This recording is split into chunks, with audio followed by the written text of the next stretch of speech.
You, John Fitzgerald Kennedy, do solemnly swear. I, John Fitzgerald Kennedy, do solemnly swear. That you will faithfully execute the office of President of the United States. That I will faithfully execute the office of President of the United States. And will, to the best of your ability.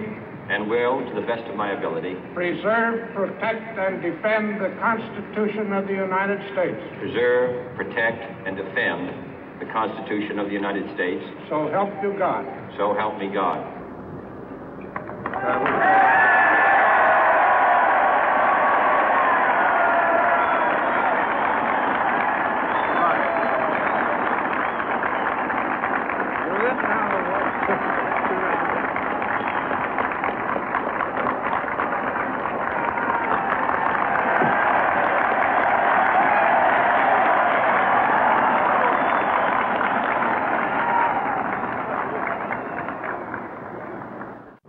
Vice President Johnson, Mr. Speaker, Mr. Chief Justice, President Eisenhower, Vice President Nixon, President Truman, Reverend clergy, fellow citizens.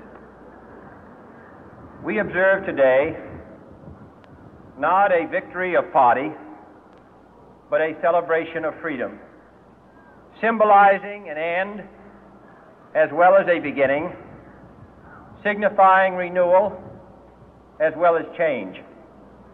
For I have sworn before you and Almighty God the same solemn oath our forebears prescribed nearly a century and 3/4 ago. The world is very different now, for man holds in his mortal hands the power to abolish all forms of human poverty and all forms of human life. And yet the same revolutionary beliefs for which our forebears fought are still at issue around the globe.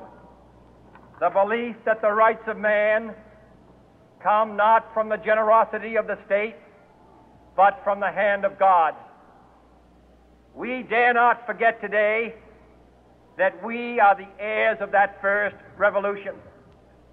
Let the word go forth from this time and place to friend and foe alike that the torch has been passed to a new generation of Americans born in this century, tempered by war, disciplined by a hard and bitter peace, proud of our ancient heritage, and unwilling to witness or permit the slow undoing of those human rights to which this nation has always been committed and to which we are committed today at home and around the world.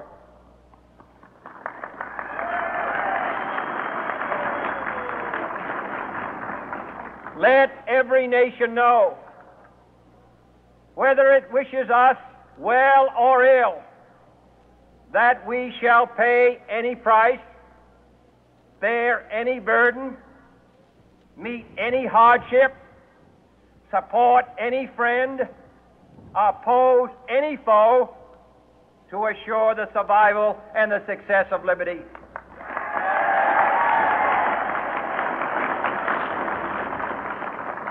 This much we pledge and more. To those old allies whose cultural and spiritual origins we share, we pledge the loyalty of faithful friends. United, there is little we cannot do in a host of cooperative ventures.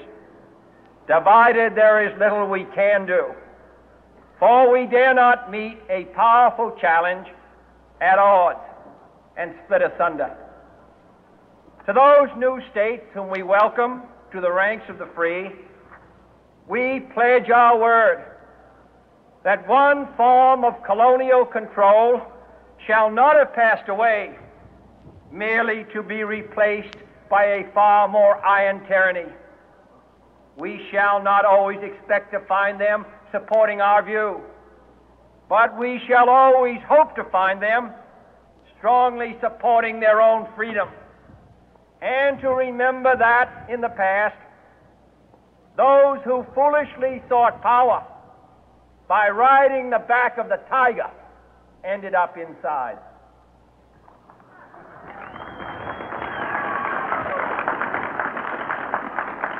To those people in the huts and villages of half the globe struggling to break the bonds of mass misery, we pledge our best efforts to help them help themselves for whatever period is required, not because the communists may be doing it, not because we seek their votes, but because it is right. If a free society cannot help the many who are poor, it cannot save the few who are rich.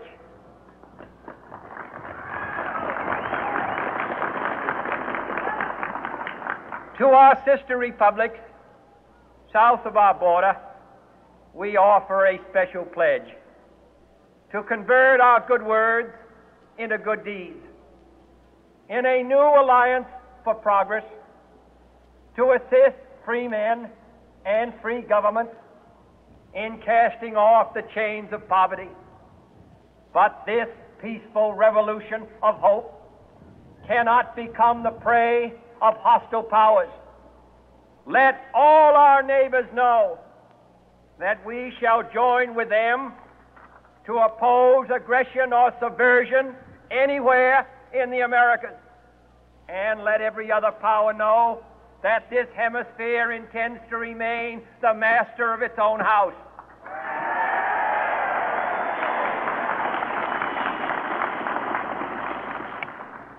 To that World Assembly of Sovereign States, the United Nations, our last best hope, in an age where the instruments of war have far outpaced the instruments of peace, we renew our pledge of support to prevent it from becoming merely a forum for invective, to strengthen its shield of the new and the weak, and to enlarge the area in which its writ may run.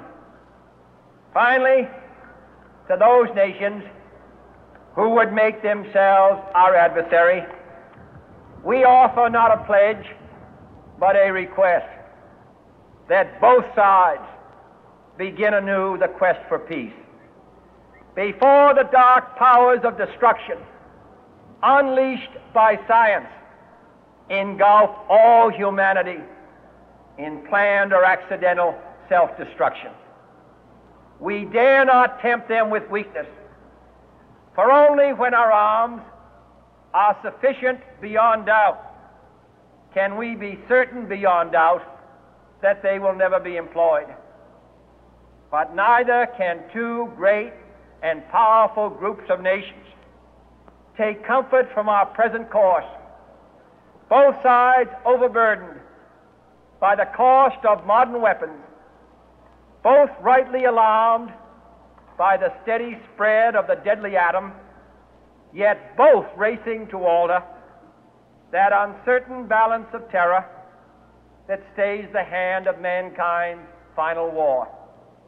So let us begin anew, remembering on both sides that civility is not a sign of weakness, and sincerity is always subject to proof.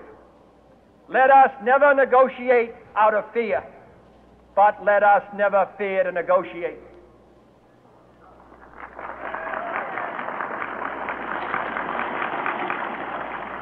Let both sides explore what problems unite us, instead of belaboring those problems which divide us. Let both sides, for the first time, formulate serious and precise proposals for the inspection and control of arms, and bring the absolute power to destroy other nations under the absolute control of all nations.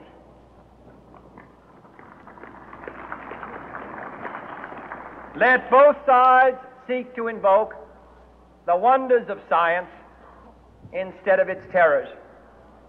Together, let us explore the stars, conquer the deserts, eradicate disease, tap the ocean depths, and encourage the arts and commerce.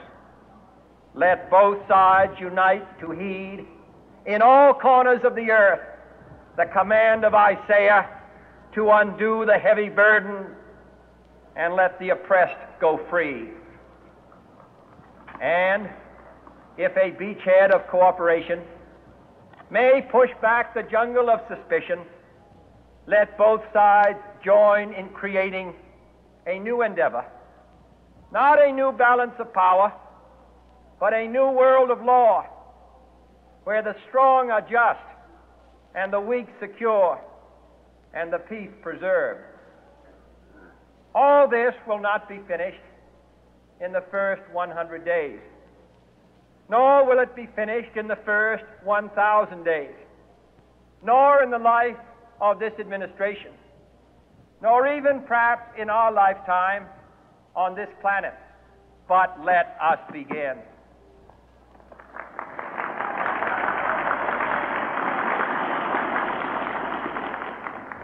In your hands, my fellow citizens, more than mine, will rest the final success or failure of our course. Since this country was founded, each generation of Americans has been summoned to give testimony to its national loyalty. The graves of young Americans who answered the call to service surround the globe. Now the trumpet summons us again, not as a call to bear arms, though arms we need, not as a call to battle, though in battle we are, but a call to bear the burden of a long twilight struggle, year in and year out, rejoicing in hope, patient in tribulation, a struggle against the common enemies of man, tyranny, poverty, disease, and war itself. Can we forge against these enemies a grand and global alliance, north and south, east and west, that can assure a more fruitful life for all mankind? Will you join in that historic effort?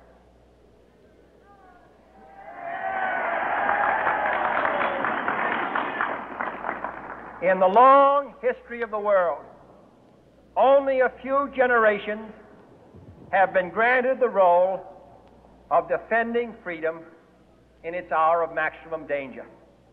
I do not shrink from this responsibility. I welcome it.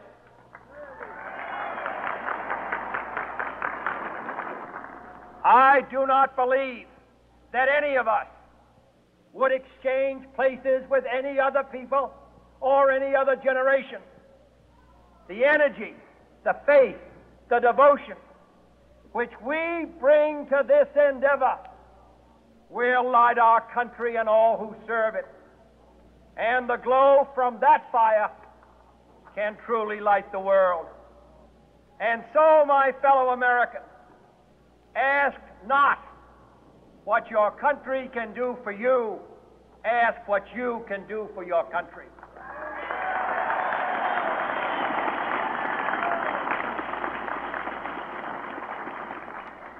My fellow citizens of the world, ask not what America will do for you, but what together we can do for the freedom of man.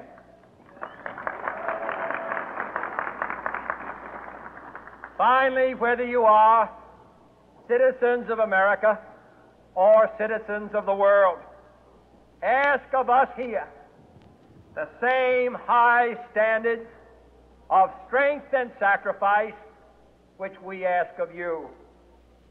With a good conscience, our only sure reward, with history the final judge of our deeds, let us go forth to lead the land we love, asking His blessing and His help, but knowing that here on earth God's work must truly be our own.